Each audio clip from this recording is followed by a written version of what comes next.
Bonjour, je suis Daniel, je suis étudiant en Master 2, Marketing Digital à l'Université Belkado de Tunis. Et je suis juste venu pour faire appel à tous les Congolais que nous sommes déçus du comportement de notre ambassade basée en Tunisie. Jusqu'à présent, la carte est à 100 dinars, carte consulaire, où tout le monde, toute ambassade, ils payent 10 dinars. Et d'autres même 0 dinars. Prévenez l'ambassade du Sénégal paye 0 dinars, mais chez nous c'est 100 dinars. Et nous sommes déçus de ces comportements. Carte consulaire, biso ngai na kenya ambassade, doit contre carte consulaire. Parce que l'ambassade nous sommes sango gratuit. Puis nous sommes sango moins cher. Mais arrivé à l'ambassade na biso carte consulaire est à 100 dinars. Pour les étudiants, pour les étudiants, carte consulaire à 100 dinars. Donc, et ça, les biso passe ma casse. La décision au ambassade na biso zoa pour la carte consulaire. Oui. Donc, total, nous cotonnons, nous y a papier à légalisation na biso ba diplôme bani. Nous sommes en ambassade na biso ça cher. Comment ça fait que biso étudiants to tanga libana mboka. To yebi ba vie na biso biso to vivre na kuna kin, to vivre par rapport à Congo. Donc na Congo na ba mbongo ya moi passe na minute oyo. Siko yi a na pays moi rester na mukia ba otinde la biso. Arrivé à un pays, à la Tunisie, donc la légalisation chère. Les documents na biso étudiants, légalisation est chère. On a poursuivre le dossier de Moussou Baza pour étudiants Moussou Baza l'activité na biso étudiants ambassade est à côté. Ah Moussou étudiant moi j'ai problème ambassade est à côté. On a frère na biso ko ba boxer Moussou otozo mona donc bazo le lati le ba mona ba boxer ti le maraje to yebite so ki batina rambongo so ambassade est à côté yebite. Nous sommes vraiment tous les gouvernement na biso bataille la biso ba situation. Bataille la biso ba situation to souffrir ma casse na ambassade na biso to souffrir ma casse pour na ambassade na biso bataille la biso ba situation. Donc biso vraiment donc awa to biso ba famille mo boye. Bambongo ezate maman mi ke to yo tanga bana mboka oyo. On a un jour biso to sunga na Congo wana. Mais o to zo mona ambassade na biso to sala la biso awa donc ya passe. Ya passe.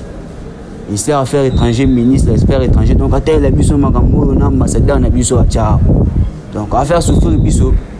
Donc, tozo kemba makasi, tozo kemba makasi vraiment.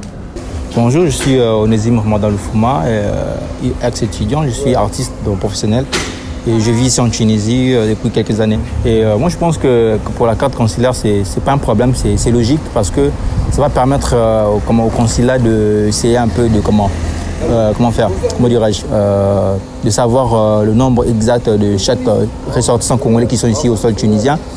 Et c'est une bonne idée, c'est idéal en fait. Je trouve que c'est idéal.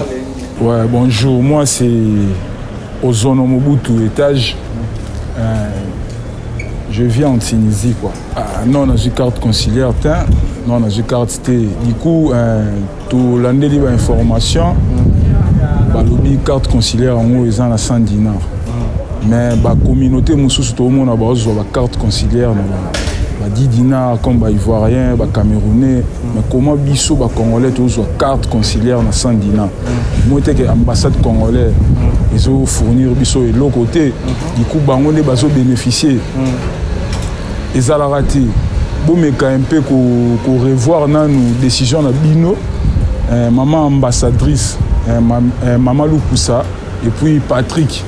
Bon, mais quand nous revoir nos décisions. En fait, pour ces prix, c'est un peu exorbitant. Faut qu'on se dise des vérités, en fait, tu vois.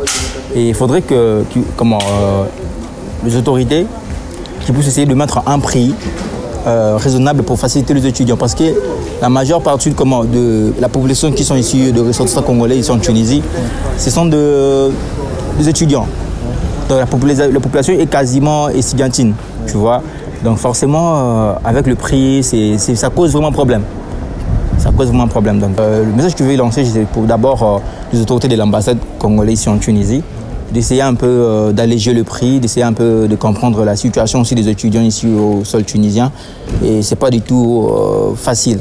Déjà de vivre ici comme étranger, comme étudiant et en même temps, il faudrait mettre en place beaucoup de choses en fait. C'est-à-dire, il y a beaucoup de responsabilités en place à respecter et à répondre à des critères. Donc voilà. Et de leur part, ils puissent au moins d'essayer un peu d'alléger ces coûts-là, ça va permettre aux autres aussi d'obtenir la carte pour essayer d'être en règle à la situation, tu vois, un peu. Donc. Parce que avec le prix, c'est vraiment très compliqué. Moi, je suis ici, j'ai travaillé à la communauté congolaise plus de 2 ans et je sais comment le communautaire fonctionne en fait. Et c'est pas facile de vivre ici chaque année, chaque mois de septembre, renouveler ta carte de séjour. Il y a beaucoup de mouvements à faire pour l'obtenir d'abord et ainsi qu'il y a un coût que tu vas commencer à miser chaque année. Donc c'est pas facile, pas tout facile.